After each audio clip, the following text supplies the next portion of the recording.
नारायण नारायण नारायण नारायण। श्रीमद्भागवत नवम स्कंध अथ चतुर्दशोऽध्यायः चंद्रवंश का वर्णन। श्री शुकदेव जी कहते हैं, परीक्षित, अब मैं तुम्हें चंद्रमा के पावन वंश का वर्णन सुनाता हूँ। इस वंश में पुरुरवा आदि बड़े बड़े पवित्र कीर्ति राजाओं का कीर्तन किया जाता है। अथातः श्रूयताम् राजन् वंशः सोमस्य पावनः। सहस्रों सिर वाले विराट पुरुष नारायण के नाभि सरोवर के कमल से ब्रह्मा जी की उत्पत्ति हुई। ब्रह्मा जी के पुत्र हुए अत्रि। वे अपने गुणों के कारण ब्रह्मा जी के समान ही थे। उन्हीं अत्रि के नेत्रों से अमृतमय चंद्रमा का जन्म हुआ। ब्रह्मा जी ने चंद्रमा को ब्राह्मण, औषधि और नक्षत्रों का अधिपति बना दिया। उन्होंने तीनों लोकों पर विजय प्राप्त की और राजसूय यज्ञ किया। इससे उनका घमंड बढ़ गया और उन्होंने बलपूर्वक बृहस्पति की पत्नी तारा को हर लिया। देवगुरु बृहस्पति ने अपनी पत्नी को लौटा देने के लिए उनसे बार बार याचना की, परंतु वे इतने मत वाले हो गए थे कि उन्होंने किसी प्रकार उनकी पत्नी को नहीं लौटाया। ऐसी परिस्थिति में उसके लिए देवता और दानव में घोर संग्राम छिड़ गया। शुक्राचार्य जी ने बृहस्पति जी के द्वेष से असुरों के साथ चंद्रमा का पक्ष ले लिया और महादेव जी ने स्नेहवश समस्त भूतगणों के साथ अपने विद्या गुरु अंगिरा जी के पुत्र बृहस्पति का पक्ष लिया। देवराज इंद्र ने भी समस्त देवताओं के साथ अपने गुरु बृहस्पति जी का ही पक्ष लिया। इस प्रकार तारा के निमित्त से देवता और असुरों का संहार करने वाला घोर संग्राम हुआ। तदनंतर अंगिरा ऋषि ने ब्रह्मा जी के पास जाकर यह युद्ध बंद कराने की प्रार्थना की। इस पर ब्रह्मा जी ने चंद्रमा को बहुत डांटा फटकारा और तारा को उसके पति बृहस्पति जी के हवाले कर दिया। जब बृहस्पति जी को यह मालूम हुआ कि तारा तो गर्भवती है, तब उन्होंने कहा, दुष्टे, मेरे क्षेत्र में यह तो किसी दूसरे का गर्भ है, इसे तू अभी त्याग दे, तुरंत त्याग दे। डर मत, मैं तुझे जलाऊंगा नहीं, क्योंकि एक तो तू स्त्री है और दूसरे मुझे भी संतान की कामना है। देवी होने के कारण तू निर्दोष भी है ही। अपने पति की बात सुनकर तारा अत्यंत लज्जित हुई। उसने सोने के समान चमकता हुआ एक बालक अपने गर्भ से अलग कर दिया। उस बालक को दिखकर बृहस्पति और चंद्रमा दोनों ही मोहित हो गए और चाहने लगे कि यह हमें मिल जाए। अब वे एक दूसरे से इस प्रकार जोर जोर से झगड़ा करने लगे कि यह तुम्हारा नहीं है, मेरा है। ऋषियों और देवताओं ने तारा से पूछा कि यह किसका लड़का है, परंतु तारा ने लज्जावश कोई उत्तर न दिया। बालक ने अपनी माता की झूठी लज्जा से क्रोधित होकर कहा, दुष्टे, तू बतलाती क्यों नहीं? तू अपना कुकर्म मुझे शीघ्र से शीघ्र बतला दे। उसी समय ब्रह्मा जी ने तारा को एकांत में बुलाकर बहुत कुछ समझा बुझाकर पूछा। तब तारा ने धीरे से कहा कि चंद्रमा का। इसलिए चंद्रमा ने उस बालक को ले लिया। परीक्षित, ब्रह्मा जी ने उस बालक का नाम रखा बुध, क्योंकि उसकी बुद्धि बड़ी गंभीर थी। ऐसा पुत्र प्राप्त करके चंद्रमा को बहुत आनंद हुआ। परीक्षित, बुध के द्वारा इला के गर्भ से पुरुरवा का जन्म हुआ। इसका वर्णन मैं पहले ही कर चुका हूँ। एक दिन इंद्र की सभा में देवर्षि नारद जी पुरुरवा के रूप, गुण, उदारता, शील, स्वभाव, धन, संपत्ति और पराक्रम का गान कर रहे थे। उन्हें सुनकर उर्वशी के हृदय में काम भाव का उदय हो आया और उससे पीड़ित होकर वह देवांगना पुरूरवा के पास चली आई। यद्यपि उर्वशी को मित्रा वरुण के शाप से ही मृत्युलोक में आना पड़ा था, फिर भी पुरुष शिरोमणि पुरूरवा मूर्तिमान कामदेव के समान सुंदर हैं। यह सुनकर सुर सुंदरी उर्वशी ने धैर्य धारण किया और वह उनके पास चली आई। देवांगना उर्वशी को देखकर राजा पुरूरवा के नेत्र हर्ष से खिल उठे, उनके शरीर में रोमांच हो आया। उन्होंने बड़ी मीठी वाणी से कहा। राजा पुरूरवा ने कहा, सुंदरी तुम्हारा स्वागत है, बैठो, मैं तुम्हारी क्या सेवा करूं?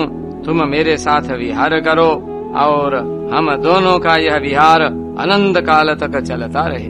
उर्वशी ने कहा, राजन, आप सौंदर्य के मूर्तिमान स्वरूप हैं। भला ऐसी कौन कामिनी है जिसकी दृष्टि और मन आप में आसक्त न हो जाए? क्योंकि आपके समीप आकर मेरा मन रमण की इच्छा से अपना धैर्य खो बैठा है। राजन, जो पुरुष रूप गुण आदि के कारण प्रशंसनीय होता है, वही स्त्रियों को अभिष्ट होता है। अतः मैं आपके साथ अवश्य विहार करूंगी, परंतु मेरे प्रेमी महाराज, मेरी एक शर्त है। मैं आपको धरोहर के रूप में भेड़ के 2 बच्चे सौंपती हूँ, आप इनकी रक्षा करना। वीर शिरोमणि, मैं केवल घी खाऊंगी और मैथुन के अतिरिक्त और किसी भी समय आपको वस्त्रहीन न देख सकूंगी। परम मनस्वी पुरूरवा ने ठीक है ऐसा कहकर उसकी शर्त स्वीकार कर ली और फिर उर्वशी से कहा, तुम्हारा यह सौंदर्य अद्भुत है, तुम्हारा भाव अलौकिक है, यह तो सारी मनुष्य सृष्टि को मोहित करने वाला है।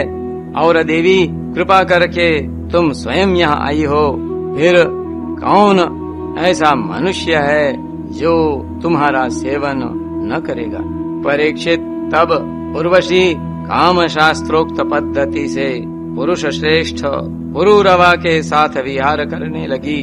वे भी देवताओं की विहार स्थली चैत्र रथ, नंदन वन आदि उपवनों में उसके साथ स्वच्छंद विहार करने लगे। देवी उर्वशी के शरीर से कमल केसर की सी सुगंध निकला करती थी।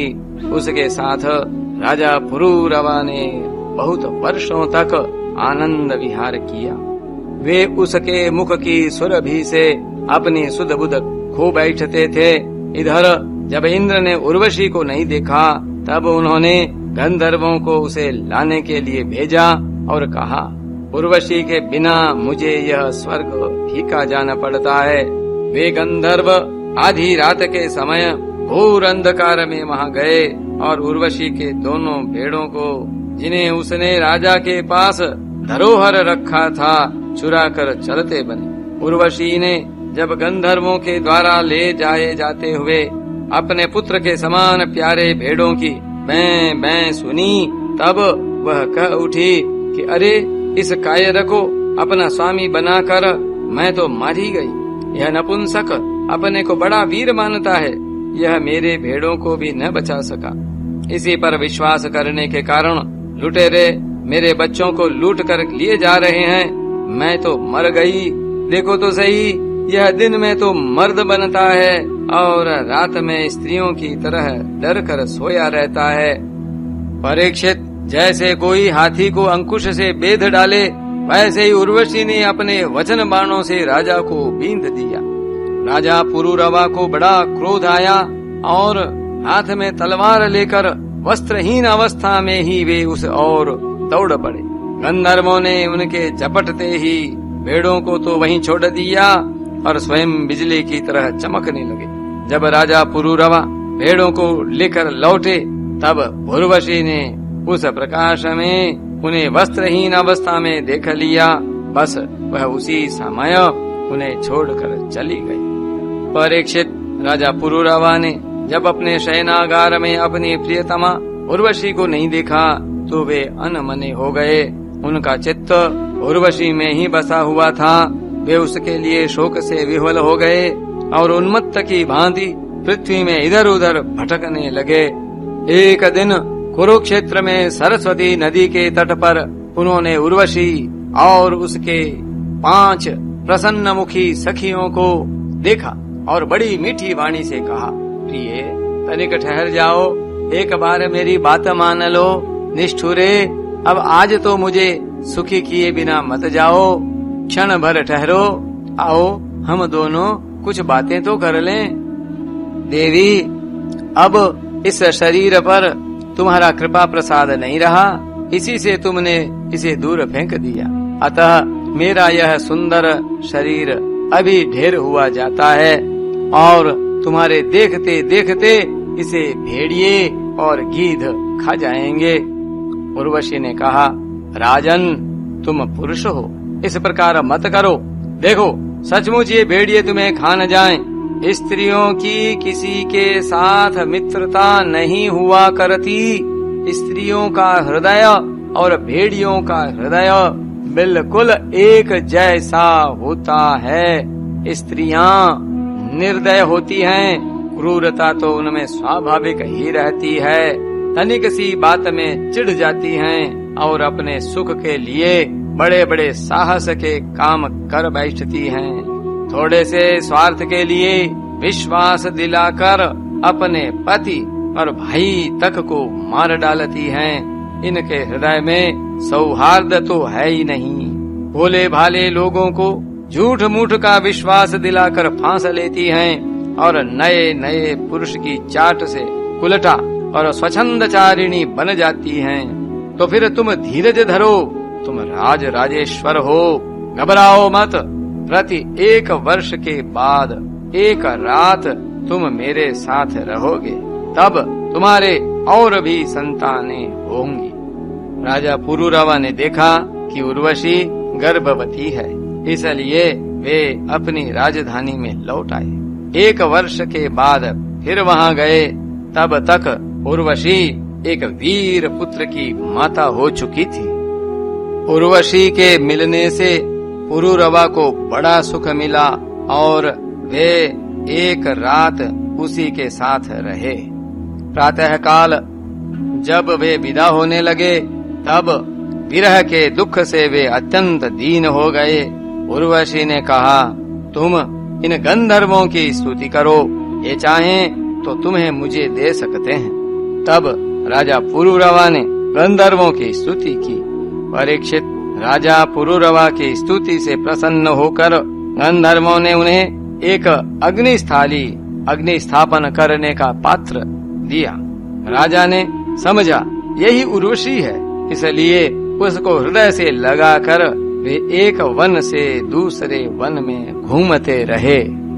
जब उन्हें होश हुआ, तब वे इस थाली को वन में छोड़कर अपने महल में लौट आए एवं रात के समय उर्वशी का ध्यान करते रहे।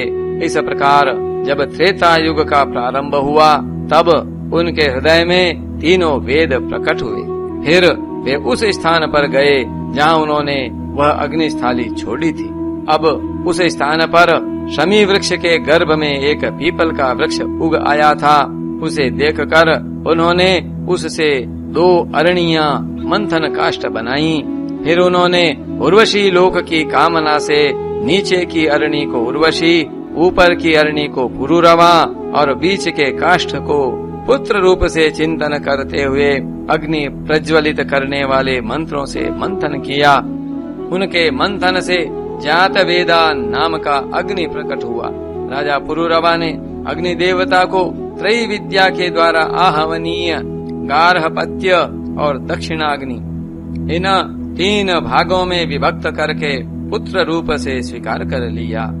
फिर उर्वशी लोक की इच्छा से पुरूरवा ने उन 3 अग्नियों द्वारा सर्वदेव स्वरूप इंद्रियातीत यज्ञपति भगवान श्री हरि का यजन किया। परीक्षित, त्रेता के पूर्व सत्ययुग में एकमात्र प्रणव ओंकार ही वेद था। सारे वेद शास्त्र उसी के अंतर्भूत थे।